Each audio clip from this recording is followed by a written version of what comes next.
speed, intelligence, elite-level athleticism. That's not these guys. Biased, one-eyed, opinionated, more often wrong than right.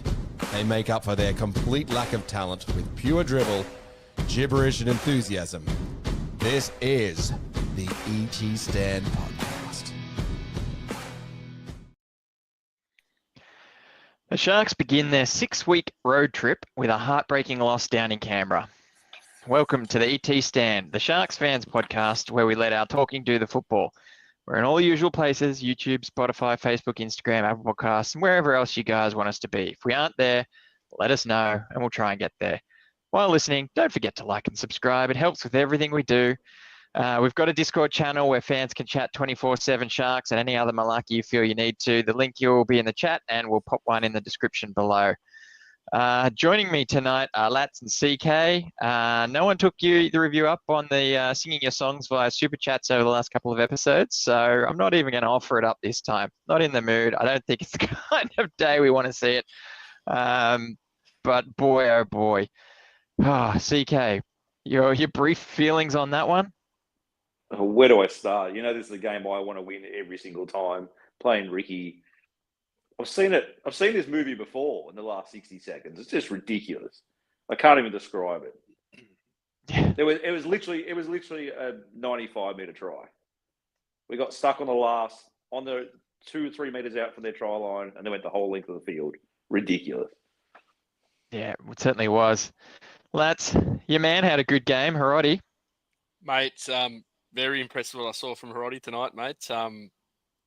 He's won me over these last couple of games that he's played now. I think it was Souths that he played against last year. Had a blinder, scored a try. Mate, went looking for work all night. Found it. Over 200 meters, running meters.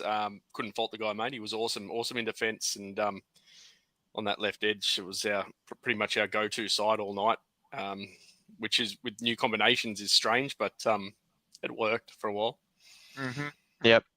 We'll do a quick play-by-play here, and then we'll just go hell for leather in discussing this match.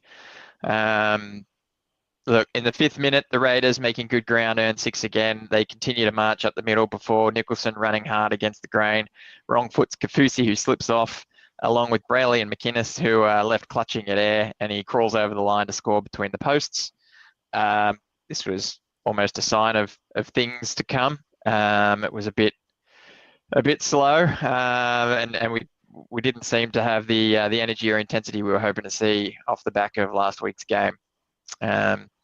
In the 8th minute, off the back of a penalty, the Sharks get possession in good field position from about 20 out. Centre of the field, the Sharks go left. Kennedy double pumps and Burns is running a good line, prying open a bit of space for Hiroti, who after getting the ball is able to turn around his opposition number and head to the corner and score. One game and he's off his nudie run, so good results for someone who's always putting in for the Jets. And as Lat said, he was doing well. 22nd minute, after giving away a penalty, Raiders play the ball about 15 out. Starling from the play the ball crabs across field, and the Sharks defence rush forward.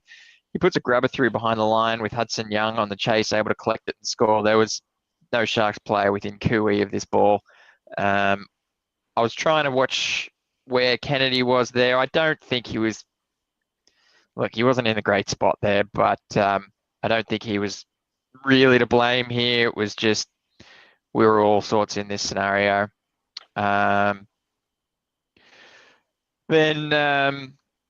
in the 25th minute, the Raiders drop the ball after scoring points. We get good field position. AFB on a strong run is pulled down a metre from the line. Brayley to Trindle. Trindle gives a short ball to Nikora, who's doing Nikora things, running a good hard line, basically tramples 3 defenders and muscles his way over the line to score. Look, Nikora, what a player. Certainly one of our best, if not the best. He's just always putting in, week out, and really shows his emotions. Not in that let's jump up and down and pat you on the back type way, but if something doesn't go right, he's got a bit of a death stare to his teammates, and I wouldn't want to be on the receiving end of one of those. in the 31st minute, Stone Street drops a huge floater, and in dropping it, it's like a complete air swing. The Sharks again aren't able to defend the error, with Chris offloading late to Hudson Young, who's able to stroll over untouched. Guys, Stone Street pulled his hands away and turned his back to the ball, and it bounced off of his back. Should that have been a 6 again? Was that played at? Am I? Oh, it's one of those 50-50s, Franco. He went for the ball, so I guess you could say he played at it. He did pull away from it, and it did touch him, but... Yeah, look, fair enough. Look, you've got to attack those all day. It's certainly not what cost us the game. I just was certainly emotional over the whole thing, so I'm nitpicking, I think, here. Then, this next one is just magic. However, in the 38th minute, after a terrible set inside our own 10, Canberra gifts us with a penalty to help us downfield. On the 5th, Nico is caught with the ball, and without options, Nikora wraps around behind him and is past the ball. There's a mountain of space in front of him, but as he goes for it, the gap closes quickly. That's not an issue for Nikora, who drops it on the toe. It ricochets off a Canberra player. For Nikora to toe it through 2 more times before diving on it to score under the posts. How good was this one, lads? What do you reckon, mate? Mate, Nikora, as you said, absolute ultimate competitor. He doesn't give up on anything. He goes for it. He backs himself, and he'll get a start with the Socceroos with footwork like that, mate. What a try! He's just awesome. He must be close to our leading try scorer this year. It was second double this season, isn't it? He's doing well. In the 48th minute, we get a penalty with Hudson Young sent to the bin for a high shot on McInnes. We take the 2.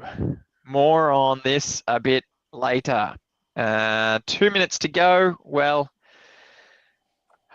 let's just say the Raiders run it on the last, play a bit of hot potato with midfield grubber that's got a wicked bounce, and Chris scores in the corner. CK, you want to take us through that one? Because I just can't. No, I said to you guys in the green room, but Zach was laughing at me because I fell on the floor before the lead up to that, where we looked even more discombobulated and decided to go finally to the left-hand side. Trindle having an overlap, decided I'll go myself, stick my hands out, nothing comes of it, tackled on the 3 meter line, and I was like, well, that's it. It's done. Like, we're just going to make some tackles, hold our line. Canberra's going nowhere. Tarpany takes a ball up on the blind side on the 50 meter line on the 5th, on the 4th. I thought, oh, this is perfect. They're going to have to do whatever they're going to do from 40 metres out. Like, it's going to be a hard task. And we made it look easy for them. Even there was blokes, I still had faith when there was guys running to try and tap behind. But I reckon I counted 13 missed tackles in that lead up. It was just an absolute nightmare. Even the bad, funny bounce happened from the chip as well, the grubber through. I thought surely someone could just bat it over the sideline because, game management would tell you to do something like that. But of course, the ball dropped lower. It was back play on, and Chris backed up and scored it. It was just, I wish I could have thrown Ricky over the sideline myself. But yeah, awful. It was a real heart wrencher, that one. But one I will say, Sharks fans probably saw coming. It sadly wasn't a surprise to see it go their way in that last dying minutes. Raiders win 24-20 with Nico kicking 3 from 3 and that 1 penalty goal. Look, we've got a whole heap of comments here. We might go through some of them just quickly. And there's been some requests for the link to so people can dial in and have a bit of an event. We'll pop that up in a moment. Venting's great. Keep it PG. And because so many people want to have a chat, we might put some time limits on some of you. So just hold out. We'll get that link up here. All right. Paul kicks in and he says, that's why you don't give plotters like Kafusi a 2-year extension. 80 running meters. Atkinson had as many post-contact meters as him. Yes and no, Paul. I think Kafusi was doing well in terms of, well, look, he was in the right place. He tried hard. He good defense, couple of good offloads. Atkinson made made a lot of opportunistic runs after the line was already broken. I think that's not really fair to compare. We might touch on Atkinson a little bit later as well, and how he's Can I just used. say on Kafusi, and Franco, you brought it up on Tuesday's show, him and AFB, like they're making big meters, well, not big meters, good runs, turning around, looking to get the arm free, and there's not anyone within Cooey of the two of them. Like Yeah. no one even close. And they kind of Exactly. look disappointed. There was one stage Kafusi had a 5-man tackle him when they had a man in the bin. Like, and no one's around there. Like it just, it baffles me. No one sniffing. Agreed. Mike Knight says he's broken, as are many, Mike, for sure. Leslie says, was Hines even playing? Yeah, didn't have a great game. Hines wasn't the worst on field, but didn't have a great game. His kicking was a bit off. Shake says 4 years of the Fitz era, and we still have the same problem we had year one. Not wrong there, Shake. We'll certainly try and touch on some of those. SJD comes up with some suggestions of what to do moving forward. He says Tommy to start, and we need something different like Peru on the bench. Yeah, look, Tommy started last season, came out firing, was really good there. We do have a bit of a different makeup this season, and I think he was starting because of injuries as well. Not sure if he's to start, but it's not a bad suggestion, SJD. I just don't know who you're telling to start off the bench in Kafusi or AFB. And in saying that, I thought we were on the verge of a gritty victory, missing 3 of our top 17. Like we're missing Hero, Talakai, and then a late withdrawal to Teague. Like that makes a huge difference to that team and win that game 10 times over those guys in the team. Yeah, exactly. Not to mention Sione also missing for the season, or at least a fair chunk. Someone, where is it? Let me go back. Frank, I think it was. Frank here says we've got no attack, which is then sort of followed up by Zach here. He says, where was the creativity in attack? Nico was moving well on the other side of the field in the first half, then didn't go there again in the second. That was something you called out earlier, CK. You want to go through that left and right, the differences, where we were looking strong, and why didn't we go there again? It was, again, like Lex, we mentioned Hiroti got a nice try there to start with, and that was all Nico down that side with Ronnie and sort of Billy Burns out there, moved out of the way. I mentioned as well, I thought Billy Burns started to get in the way a little bit in that first half. He sort of found himself in the centre position, sort of blocking up and sort of getting trapped with the ball.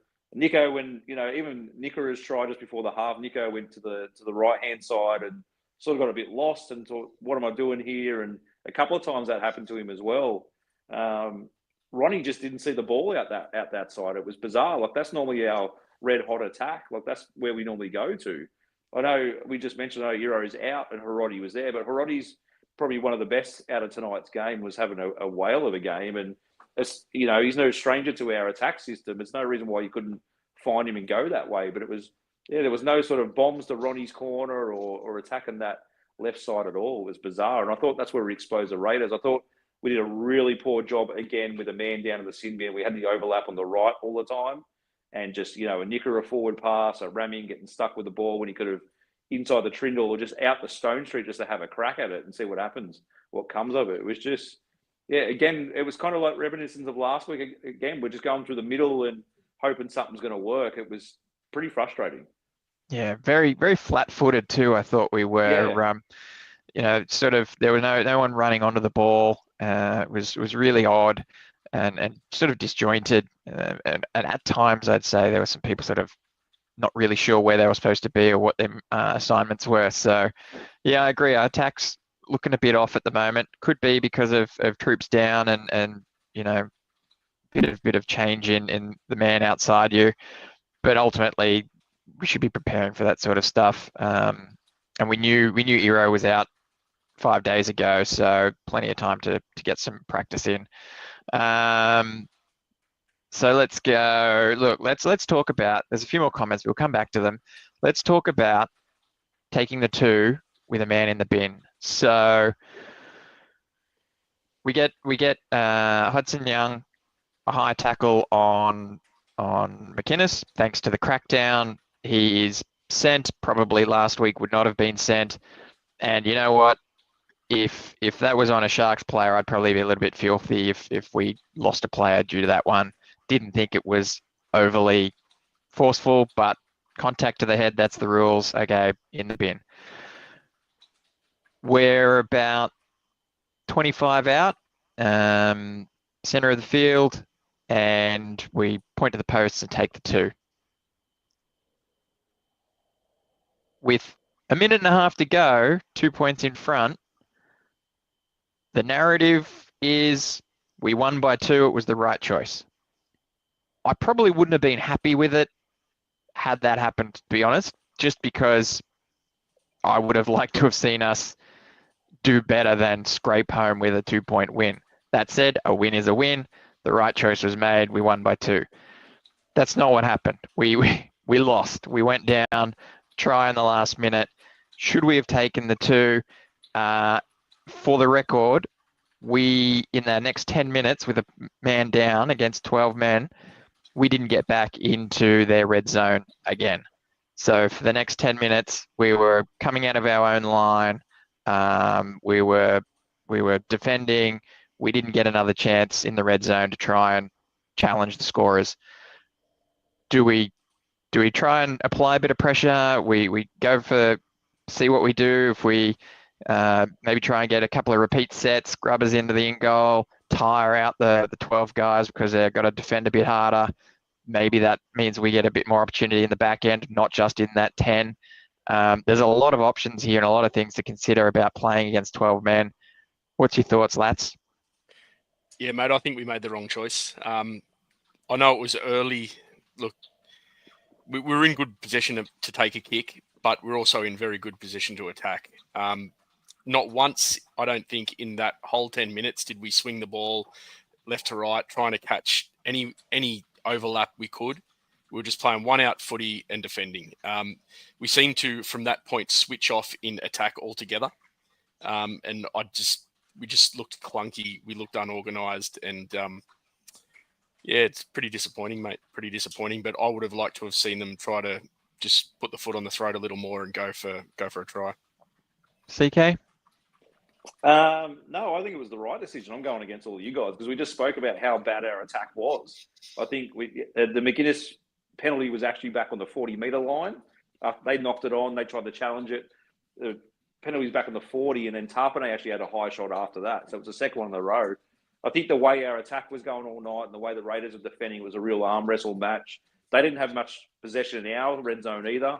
It was sort of the tries just came out of when we were down there for the opportunities. And I just think you take the 2, reset and go again. But, you know, again, it's 2 times we've had a player in the bin just haven't taken advantage. I'm kind of worried wouldn't have done it anyway and wouldn't have taken the 2 and come up with 0. So, yeah, I was with you with 2 minutes ago. I'm like, oh, well, that was a genius play. And I said, exactly, did you take the 1 maybe and go to 3 points up, make the difference and reset the game? But again, I think we had 1 repeat set from a grubber. I don't think we were going to do it even in that situation. So we didn't do it in the last 2 minutes as well in the game. Didn't even try a grubber on the last tackle. So in retrospect, yeah, I'm just going with take the 2 and it was fine for me. Yeah, I guess there's obviously it's all hypotheticals and hindsight.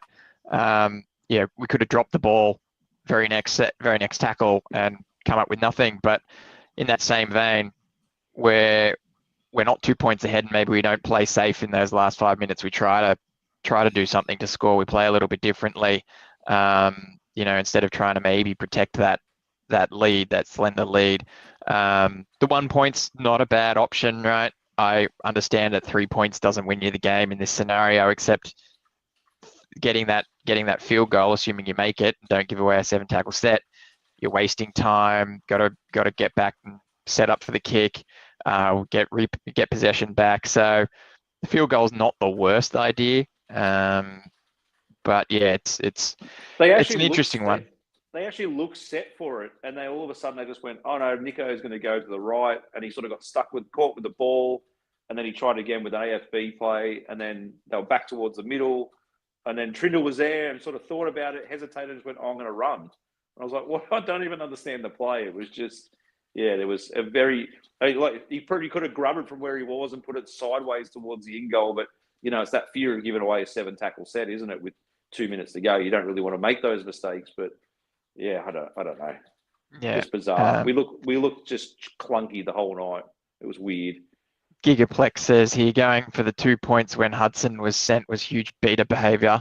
And then I like that. That was a nice way of saying it.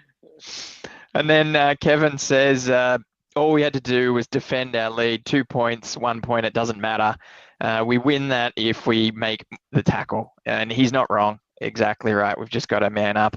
And that last set in defence was a little bit embarrassing. Isn't it funny in those situations as well? Those those scurry plays and all around the field that no one actually goes for the ball. Like everyone just tries to grab the man with the ball. No one actually just attacks the actual football. You knock it down. They've got to set for a scrum, and the siren's going. Like you sort of end those plays. No one goes to try and boot it out or kick it away or strip play. Or it was just it's weird. It's weird game management in rugby league. They don't think of these things to kill time. Yeah, it's we bit of blood rush. The rest of the game holding footballs down and sitting down on stuff and faking head knocks and stuff like that. But yeah. Oh, yeah, correct. All right, we're nearly going to put the link up for some people to come in and have a bit of a rant. Again, reminder, keep it PG, and we might put a timer on some of you because there's a few people that want to dial in. While I get the link ready. Okay, Kennedy was pretty good under the high ball. Stone Street, not so much. You wanna take us through that one, Lats?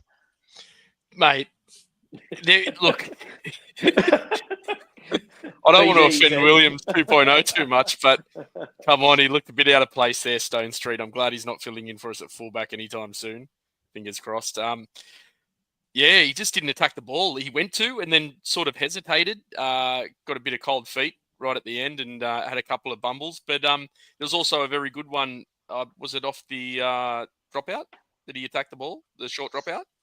And came up with a really good catch. Yeah. So, look, nerves, and I guess he's still finding his feet in the top grade. But, yeah, it was a bit disappointing.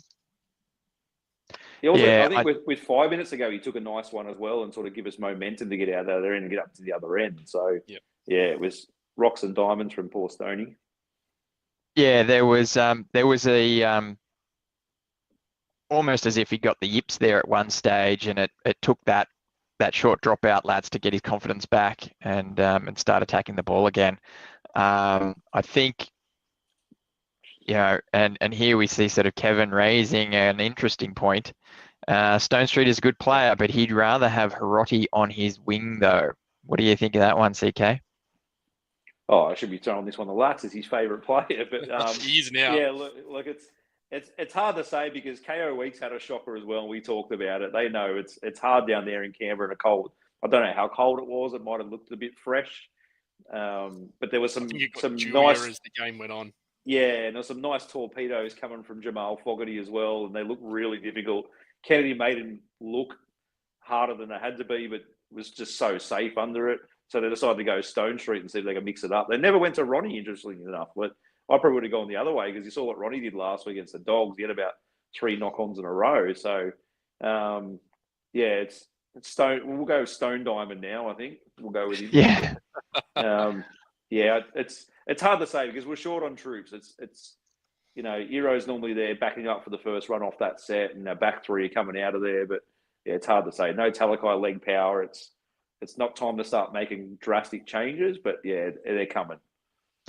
Ramian was a little bit more rocks than diamonds tonight. I think he sort of backed up his poor performance last week. What do you make of him? Is he trying too hard? Is he just, I don't know, off it at the moment? We know historically he used to be a bit of a rocks and diamonds player, but last season he really sort of went from strength to strength and got a bit of stability in his game and consistency. Is it just he needs to settle into the season? What's going on with the poor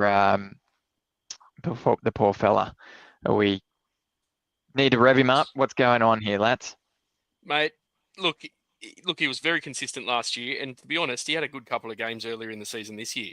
He was looked very strong, I think, in the first 2 rounds.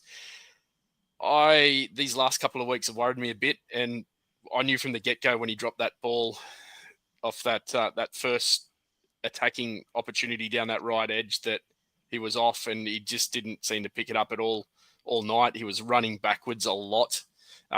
We lost nearly 15 meters on one of his runs, where if he could have just surrendered, we would have had another run up our sleeve at the end. But I don't know, mate. He's just having an off couple of weeks. I thought he would have had a big one last week with his 150th. Didn't, but yeah, hopefully it's just a little bit of a slump and he gets over it soon. Scott kicks in. He says Ramian's tap-ons need work. They're certainly not Talakai tap-ons, that's for sure. I think Franco. I think he's been holding his passes a lot. I don't know if it's a trust issue between him and Stone Street with Sione out, because I know they knew each other's game like clockwork, him and Sione. But I don't know. It just doesn't seem to be a lot of trust there. So I don't know if that's something he can work on or what. But he needs to do it soon, because it looks like Stoney's there for a while. Yeah, look, I got to say that I think Ramian's hands have never been his asset. We've seen him not pass the ball when he could have for a try and just tuck it under his arm and charge for the try line. Sometimes it works, sometimes it doesn't. Last year, towards the end of the season, he was starting to get pretty good, as you said, building on that consistency and adding a few strings to his bow. But it does seem like he sort of popped that back in, which is unfortunate. That said, we certainly always notice when he's missing, when he's out of the game. It's one of those things where he's a big contributor to the way we perform. So we need him on, and we need him firing. Now I got our first caller in there. No surprises who it is. It's 2.0. He's going to call in. He's going to come in probably hot. We'll see. Either that. I don't know. He's got a bit of a weird look on his face. Whose fault is it 2.0, and why isn't it Stone Street's? Just before we let him in, I'm just going to mention, Lats, you look like you're in a day bed there or something, how low you are. What's going on there, mate? Mate, the lift in my missus's chairs in the office is gone, mate. I don't know what's going on. I keep going down below the the footnotes. So I'm waiting to hear over the top when a comment comes up. Little kid Lats. No, I want to hear he's doing best impersonation. Mr. Meldrum. Biggie knee. There he is. So good. Awesome. All right, we'll bring 2.0 in, and we might have to fiddle with the cameras here, 2.0. So bear with us when we bring you in, mate. Not sure what's going to happen here. Let's give it a crack. Will this work? No. There we go. There we go. That'll do. How are you, 2.0? How are you feeling after that one, mate? Well, I'm coming for you for that Stone Street comment. I'm not happy. What more needs to be said, boys? I don't know where to start. I'm more confused than I am optimistic or upset. I'm so confused about the first half. We did nothing, yet we went to the break 18-all. Then we had before I start on this, if Hudson Youngs is a sin bin, Reed Marnie deserves 10 weeks. Honestly. Part of the crack. It's the new crackdown. That's a BS crackdown. I love the game of footy more than I love anything, apart from my children. That is ridiculous. If the referee doesn't see it, then how's it a 10 in the bin? Reed Marnie's gets about a 2-minute 30-second look last week, and you're telling me that's worse than Marnie's last week? We looked like we were getting favours off the ref, I think, because of that last week. Because it was Todd we had a couple Smith. of shots around Canberra players' heads, and they weren't getting called at all. I thought the shot on Stone Street coming out of his own end was the worst one 100%. Out of the whole game, and they missed that one. Yeah, it was just bizarre. Well, it was 7-2 the penalty count. What about the 6 again? Yeah. Oh. We were just clueless, absolutely clueless. And I saw it. There's people mentioning Nico in the chat. Go back and watch the 10 minutes when Hudson Young was in the bin. I blame that on Blake Brayley, and I blame that on Trindle, because we kept going to the bloody left. Why are we going to? And you saw Nico going like this a couple of times. Now I'm not saying Nico had a great game. I think he had a solid game. He ran for over 100 meters, set up a try, and he looked to run the ball a lot more. But at the end of the day, you can't count that there's a front rower over in a second rower's position on the right hand side. Not once did we go there until Ramian, or I think it was Nikora that threw that. The Caleb Williams pass, little shuttle pass there, and it was. That's why it didn't come off. Shut up, lads! I'm coming for you again. Don't worry about it, son. But it's like, what are you doing? Like, we have no clue in attack. And don't get me wrong, he's been solid, but it's gone back to the same question I had last year. Will Kennedy is not a freaking premiership winning fullback. He's not. I'm sorry. He goes good against teams that are average, like South. He goes good against teams like the Cowboys, who are average. So, look at what who's the hooker for Tom Starling? He's defending over at 5'8" on the left edge. He's a fullback, and they come through in the second row, scores from a kick behind. Apart from that, so far, I didn't think Kennedy had that bad a game. He was pretty solid under the high ball. He stopped the try. There was one, Franco, where you could have gone the Ramian and onto Stone Street's hands, and he went himself. And that was when he had that little fumble trying to find Ramian late. If they went through their hands, I was confident they would have scored in the corner. I think he was actually trying to put it to toe. He was trying to grubber it through, but as he was trying to get the ball in the right position to drop it, he got mauled. So, yeah, not the same great. Thing last week, mate. Though it looked like he tried the same play like he tried last week against the Dogs, where he lost it forward. And it's not necessarily his attack. His defense is shocking. He's improved his contact, and he's improved the technique a little bit. It's his positioning in our own 20. It's poor. It's the worst. It's one of the worst in the comp. And I'm not lying. I used to play fullback, so I know you got to be behind the ruck. Why are you standing on the left edge for? I have no idea. And he didn't even make a beeline to where he's supposed to be. Now, it's not all on him. Don't get me wrong. Trindle overcaught Hines. Hines overcaught Trindle. What we were so good 4 years ago? Moylan and Nico playing the same side. It's not hard, boys. If you want to be the leader, one of you's be the leader one set, one of you's be the leader the next set. Stop putting yourselves above the bloody team. Adam Fanua Blake deserves more. The amount of meters he makes, the amount of time he has freaking spare. You saw him, and whoever put Kafusi the dud is an absolute moron. The fact that he came back in that second half, made so many meters and stood there, and there's nobody there. Yeah. And his offloads, like, his second phase. Go watch netball if you think he's a freaking dud, because you're an absolute pansy and you don't know shit about football. Hey, I'm telling you now. I'm serious. Like, if you just want to freaking have a crack about Kafusi, go and have a crack about your boy freaking William Kennedy. Have a go at Stone Street. Couldn't catch a cold in the Arctic at the moment, and I'm his biggest fan. Like, the one he dropped or he went for in the first half, you guys mentioned it earlier. He dove at the ball head first like he's freaking planking. Like, he's 4 meters away from the ball. Just so we're aware, like, I was made redundant today. I'll go teach the prick how to freaking catch the ball if he wants me to. Like, honestly, how you're 4 meters away with the ball 5 minutes in the air, you're not going to make it. Let it bounce and cover whatever's up. Yeah. Right?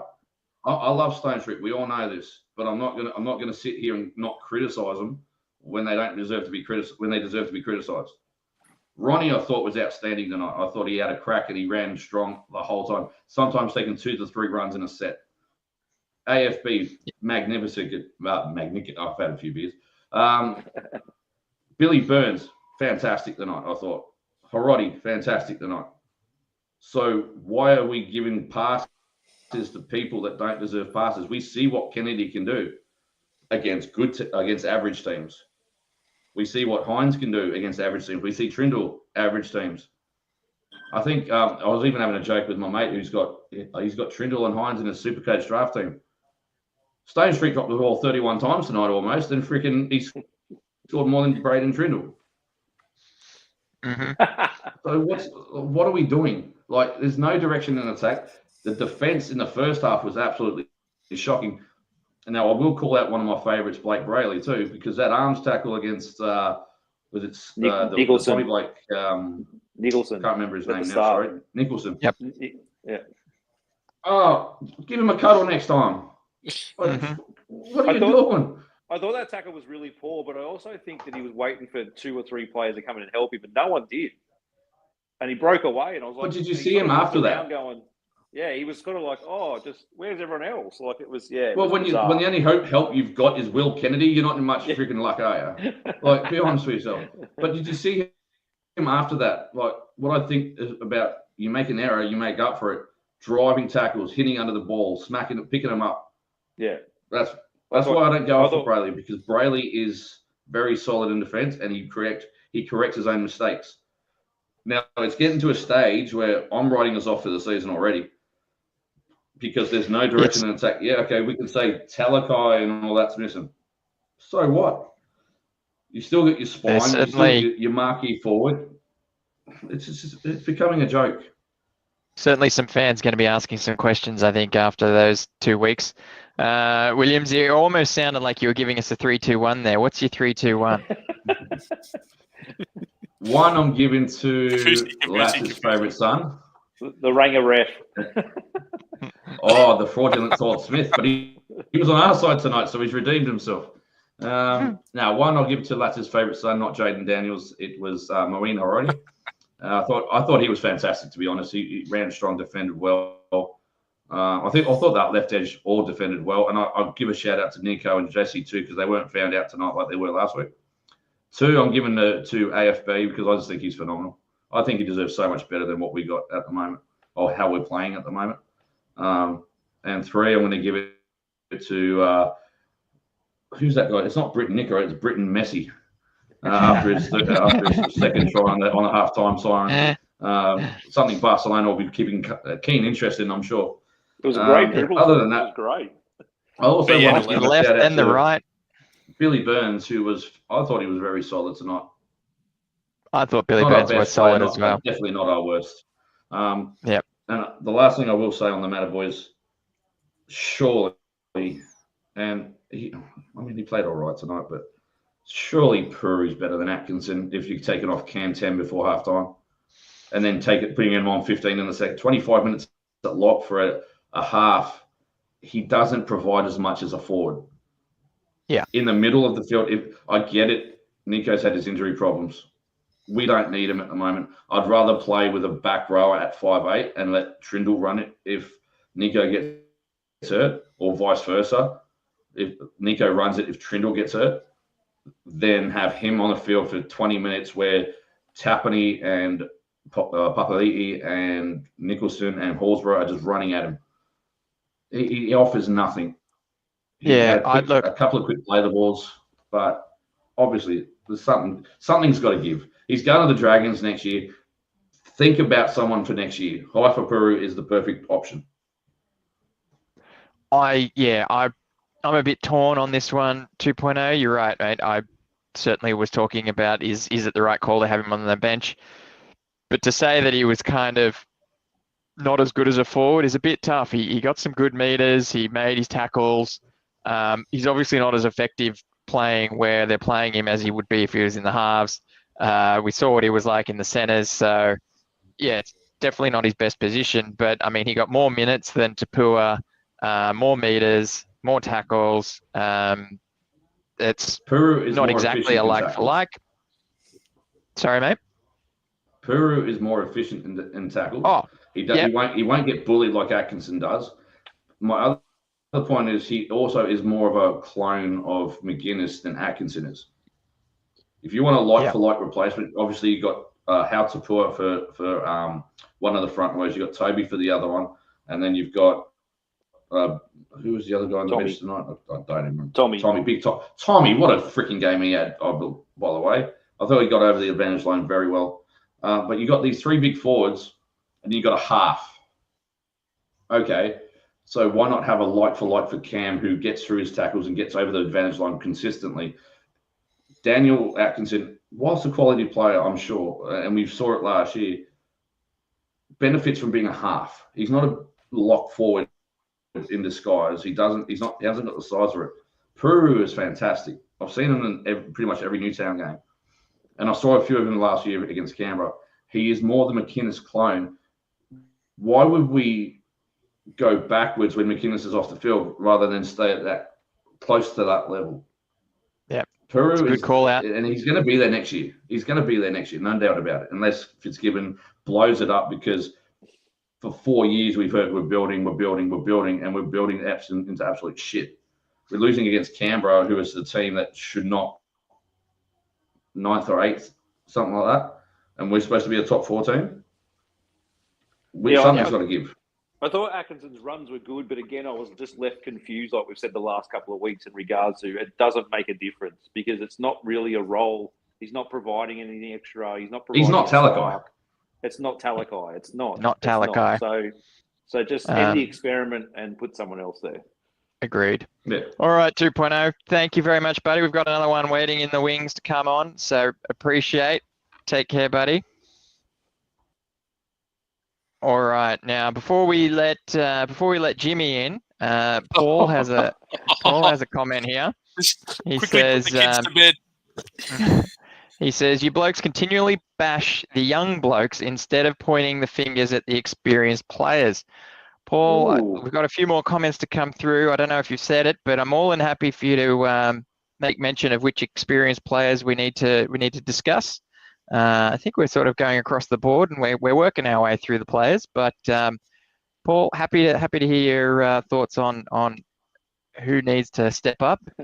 We just bashed Kennedy. Paul's just bitter that Talakai is not in the sentence. Surely we just bashed Kennedy for 15 minutes just then.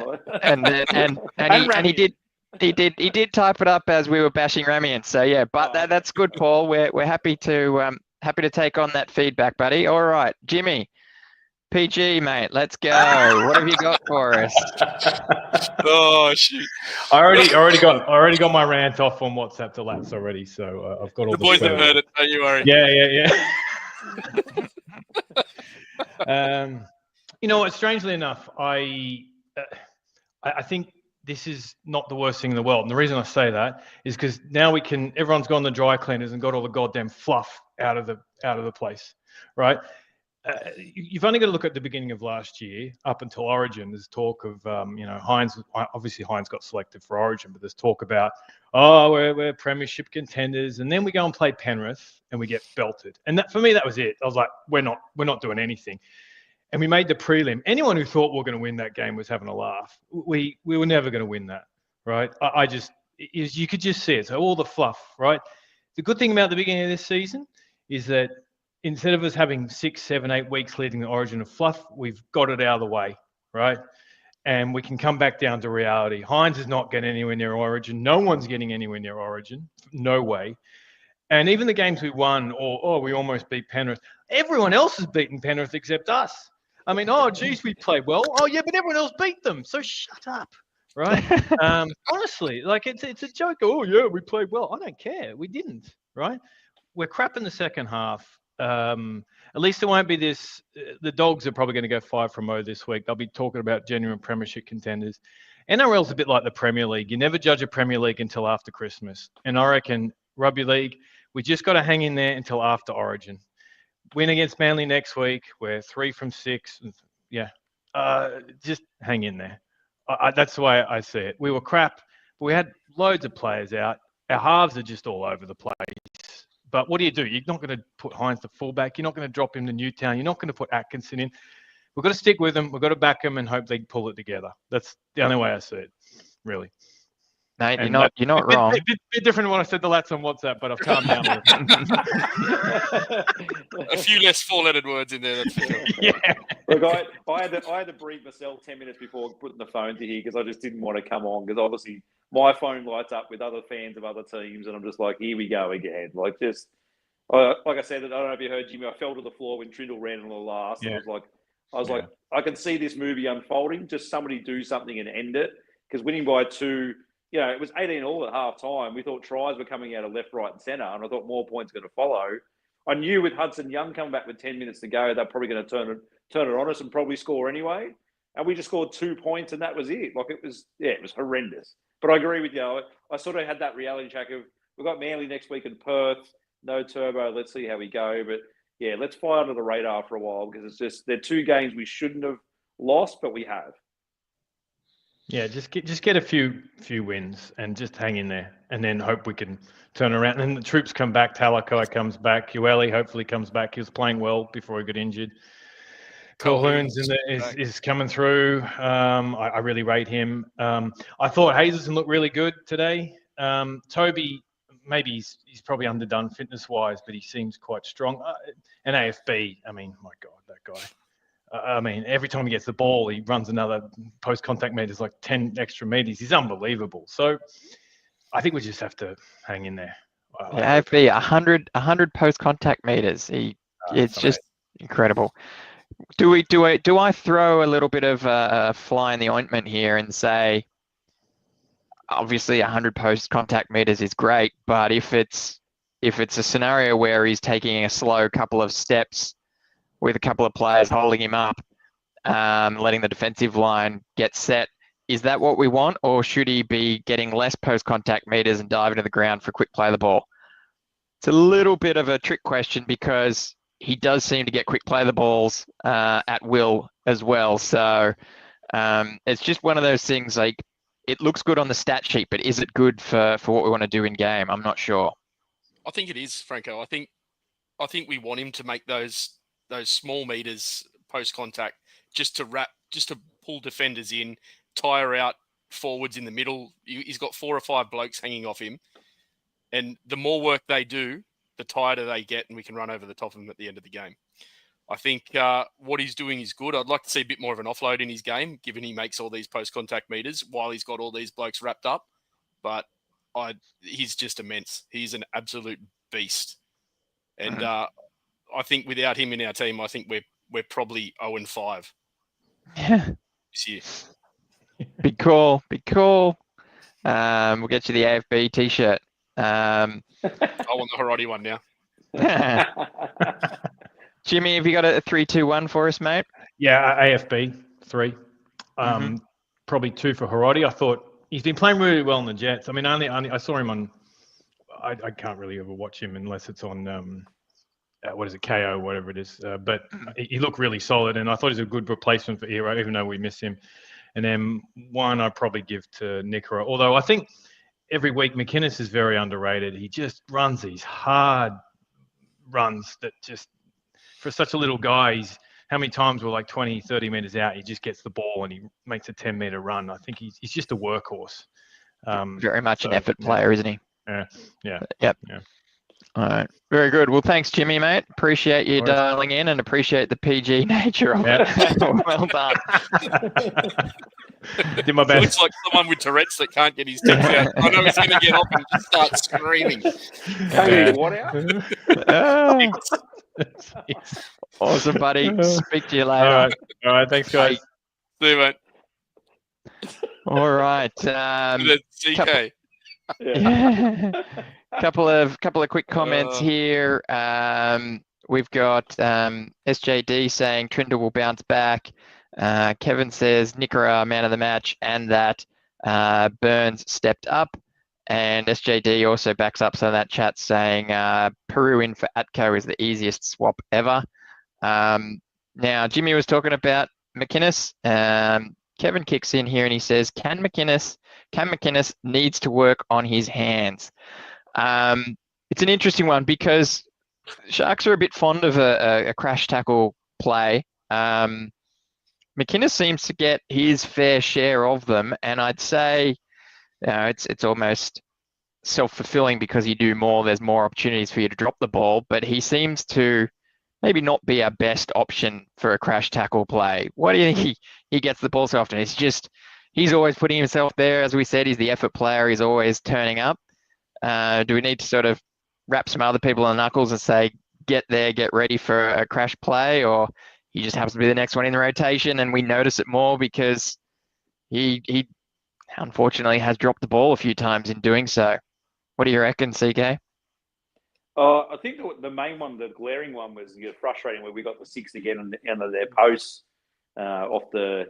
I don't know how we got the ball back off our knock on, and somehow Sebastian Chris knocked it on. It was our ball somehow, and it looked like Cam was running a different line than it was supposed to be, and it was supposed to be the decoy, and they threw it high above his midget head and went straight through his hand. So I think he's just underrated. We're just not used to having a tackling machine and tackling guy out there, just so underrated. He's no Gallon in the way that he runs, but in his effort and his motor, he's still going. He's probably filthy. He's on the bench the way he is.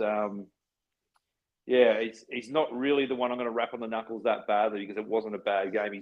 He somehow escaped the HIA, even though Hudson Young got sin bin and played on through that as well. So weird.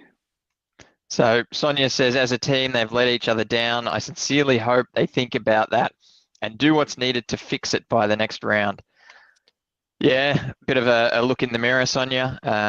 Certainly, the unfortunate thing is we kind of hoped they would have done that after the Bulldogs game. So yeah, I was bringing it up as a point. I was really thinking just before when we were talking to Jimmy about the first 3 weeks, like Penrith, Cowboys, South, like we were just driving the nail in against other teams. We were really getting into those efforts. There was only that flat spot, obviously the second half against South, and probably that 10-minute period against the Cowboys with the sin bin. But then tonight, there was no just go after Canberra. There was no real sort of. There was a couple of defensive sets, but there was nothing with an attack. And we looked threatening. Like Canberra didn't look worried at all. We didn't offer any sort of just scare with the football. It was quite bizarre. And I thought, are we going to escape an ugly win and just take the 2 points and move on? And of course, no. No. At no point during that game did I feel comfortable that we would win. No. No point. And it started with the Ramian drop at the start of the first half. Oh, it started with the Nicholson, like Franco said, the Nicholson try. The Nicholson try was soft as butter between 4 players, and it was just, I was like, oh, here we go. Absolutely, it was that same scenario of not being able to defend errors and mistakes. Attacking our line. It's like, yep, I'm pretty sure they're going to score here. To the point where there were some people in our Discord server cheering the fact that we defended a set on our line. It was a little bit like that, unfortunately. 12 from 121 says we had so many chances to end that game, and we sure did. We should have wrapped that up even with the slender lead. Joanna says we're not top 4 material just yet, and even if we'd won by 2, I'd take it if we defended that last set. Yeah, we all would, trust me. I know. I said I wouldn't have been happy with winning by 2, but I would have definitely taken the win. Then look here. Paul wants us to chat about Nico. That's the name he's come forward with. We challenged him to put in here, name an experienced player. So Hines. Look, I will say that I thought his kicking game was a bit off. We noticed when his confidence is down, he does these sort of middling bombs where they're not quite deep enough, not quite short enough, not quite high enough, and he was starting to pull those out in tonight's match. Obviously, not even referring to the wayward kick that nearly went over the sideline. So his kicking game was definitely off, but I don't think he had a terrible game, Paul. I think he was certainly trying. Running hard. I think it looks worse because our overall structure and our overall attack is looking a bit disjointed at the moment. And so given that he's got his hands on the ball, most of the time, he looks a bit unsettled. There was a couple of times where he had the ball with not many options around him. People weren't where they were supposed to be, rushing defense. So it did look ugly. But I'm not blaming him for that loss. But definitely, Paul, his kicking game was off tonight. Don't know if any of you guys want to add to that. What I find confusing and frustrating, Franco, is it to me with Hines' confidence down, it feels like it's being orchestrated for Trindle to take a back seat to Hines to try and find that confidence, and it's not working, and we're persevering with it, and it's getting us into trouble. if Trindle's the stronger player of the night, then he's got to take charge and Hines take the back seat and just take it for the team. At the end of the day, the team's greater than the player, and we need to look for the win and the better all of the team than just one player's confidence. Yeah, mate, absolutely. I think it's a balance that we're still trying to work on. We even said that after the win against Souths, where they're still trying to work out who's on ball, who's off ball, who's taking charge of certain scenarios. So there's a bit there. SJD here backs up. You go. No, you go, mate. I was going to say, unfortunately, it's a bit of a poison chalice for Nico because he won the Daily M so early. He's on $1 million. Everyone expects him to run the team, but he's still a manufactured half. He's not a halfback. He's a manufactured half that we're trying to work with him. So his kicking game is not his strongest point at all. And it's just, our attack flat doesn't do anything. But then, I've given 1,000 examples of guys on $1 million, or there's one guy is about to be on about $1.3 million and isn't doing anything. There's another guy at South that's on 800,000 and plays in the centres now, is Jack Whiten. And I never thought he was any good at Canberra when he was down there. So, I've always criticised Nico's kicking game in that regards and probably does need to take a back seat. But at the same time, Trindle wasn't great tonight either. He went missing as well. There's no reason why one of those guys can't do it. I thought Brayley was good in defence, but terrible in attack. There's something just disjointed in that whole back line where it's just nothing's working. We're just trying to use AFB, makes him look really good, and then there's just nothing coming from out the back. There's no back plays whatsoever. Yep, absolutely. Joanna here saying take the post-contact meters in regards to AFB, and Shake says, am I serious? That's an awful take. I did warn you that there was a little bit of a twinkle in my eye when I said that one, mate. Trying to trap some people, but yes, it was certainly happy for AFB to go for full ball. I don't know what you said, Lats, but Joanna agrees with you. And then Shake says AFB had more post-contact meters than Kafusi had run meters. And look at this. Paul says our spine contributed for one line break. Yeah. CK mentioned that through the game actually on our chat that all of the attack came through our back rowers. Have you got, Franco, the Canberra Raiders stat line for their forwards? Because I know what everyone's saying, but it seems like in these arm wrestle matches, our back five are the ones doing all the meters. So Kafusi isn't really in that lineup to take a run. It's more our back three coming out of our own end. It's always a fullback or a back on the fourth and then a kick. So their back five all had over 150 meters with exception of, or about 150 meters with the exception of Weeks, who was 82 meters. Josh Papali, 80 meters. Tarpany, 160. Hudson Young, 147.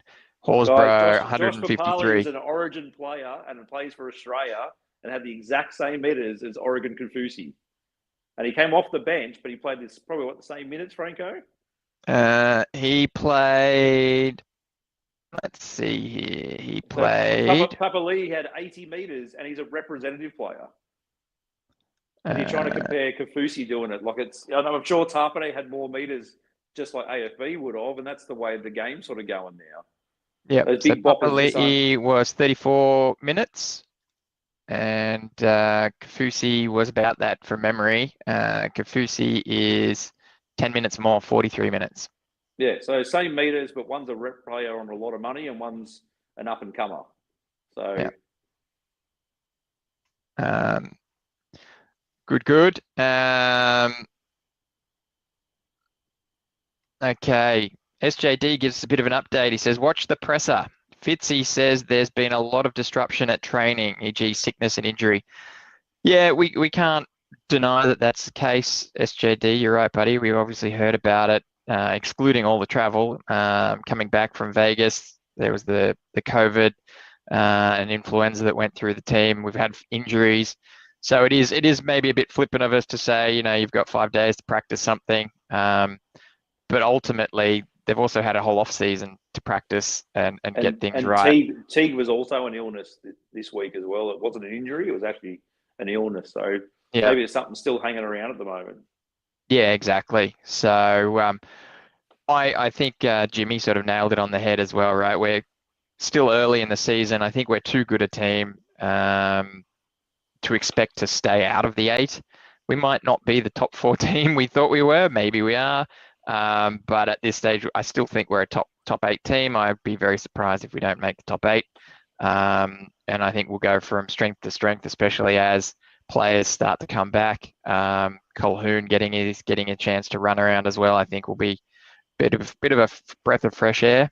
And then I think obviously Kennedy's a big one that a lot of people are talking about. I've seen that chat online about maybe he's not the right option for us. He's had a pretty good start to the season.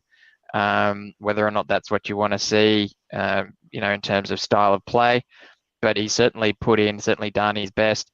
Now that Dykes is back, maybe that'll be starting to put a bit of pressure on him, and we'll see how Dykes goes at the Jets this weekend and over the next few rounds, see what happens in that scenario, if that changes the discussion. But at the moment, we don't really have anyone else to swap out Kennedy for, especially with Ison down with injury. I doubt we're putting Hiroti there as good as we said he was playing in the centres. He's probably not our first grade fullback.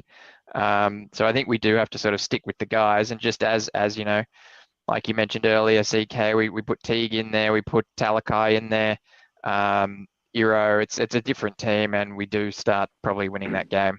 And they're 3 big defensive and also attack guys. Like they're monsters in our team. Like if you took Hudson Young, Smithies, and one of their other guys out of their team, it's gonna Sebastian Chris, hopefully.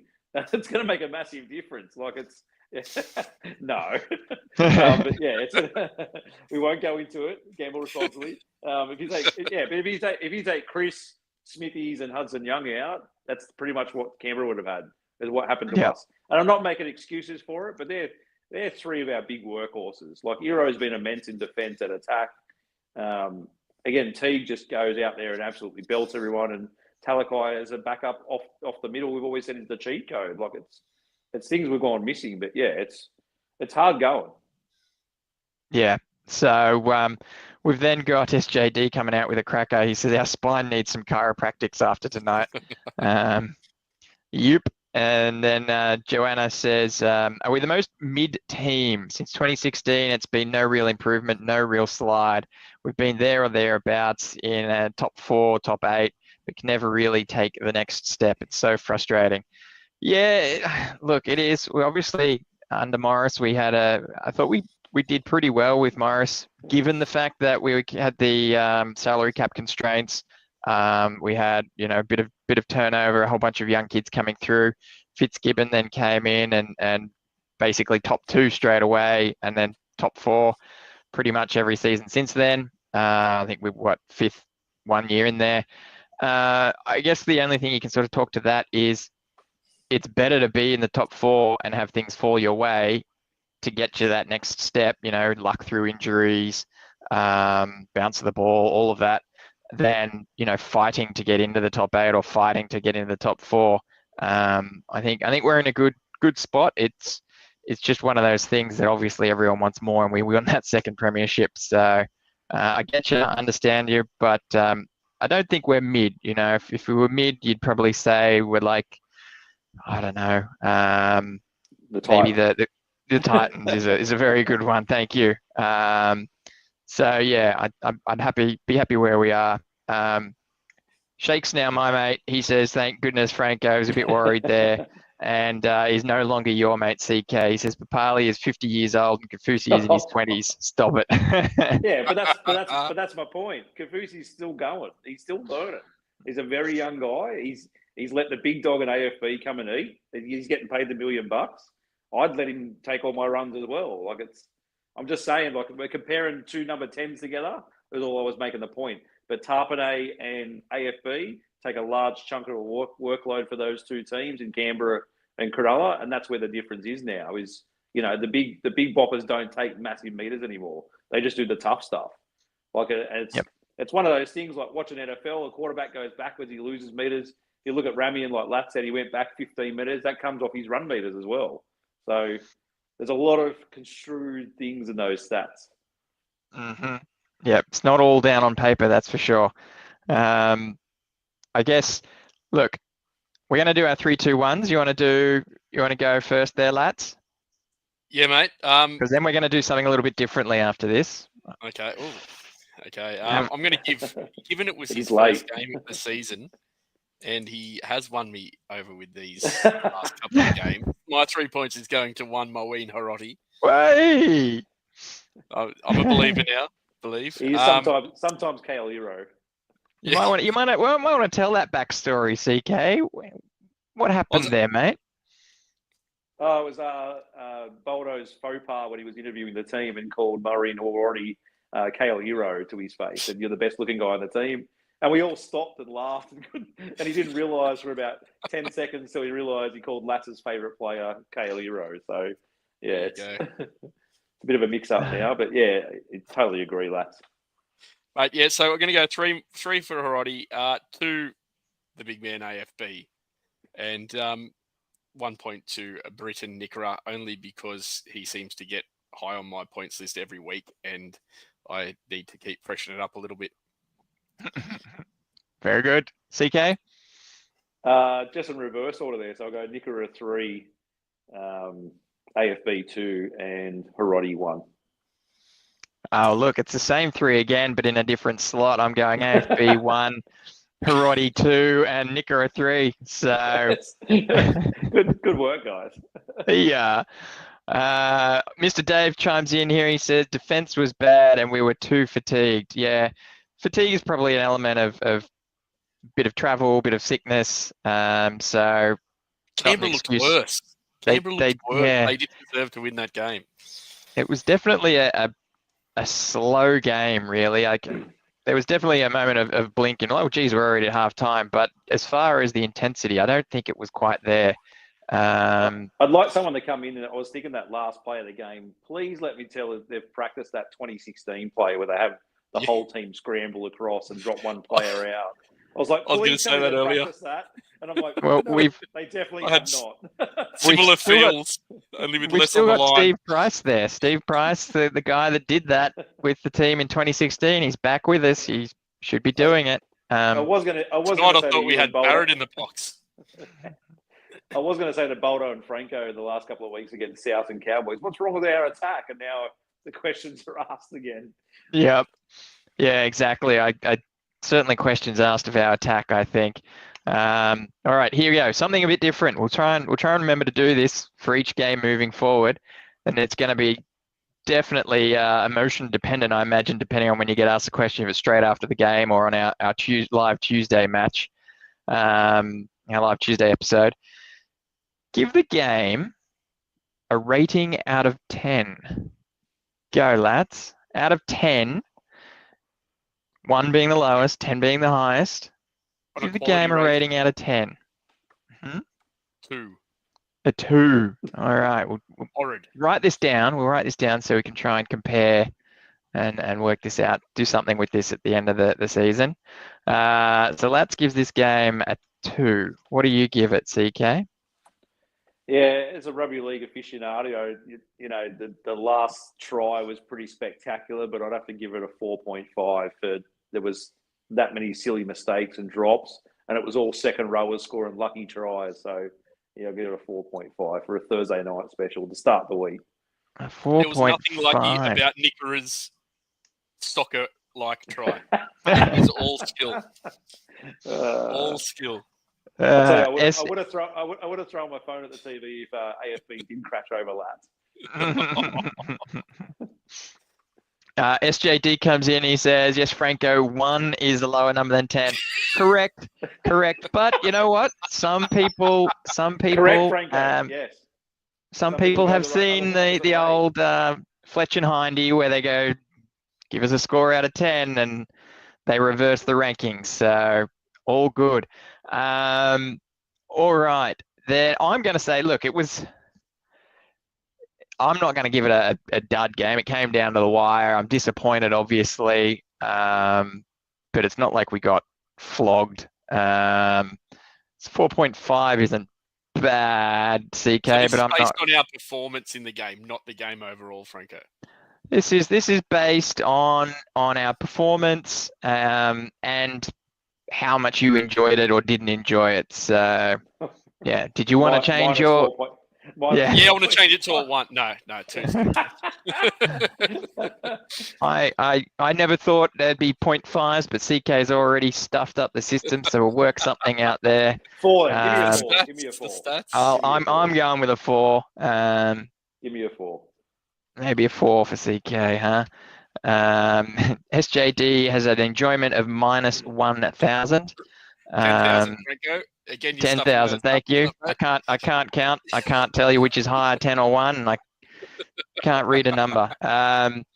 Sheikh comes through. He says, we're making the media right with our performances. Why would they take us seriously? Yeah, look, it's an interesting one, Sheikh. I'll just touch on that quickly because obviously we lost tonight. We lost to the Bulldogs, but the media isn't really jumping on us and not taking us seriously. They're still talking about us as a top 4 contender and one of the heavyweights. So it's a little bit of uncharted territory, I think, where we're not performing well, but they do still think we're one of the better teams. So it's an interesting one. But yeah, all right. Well, anything else you guys want to raise on this game, mate, before we get everyone to go to bed and get up for a Friday?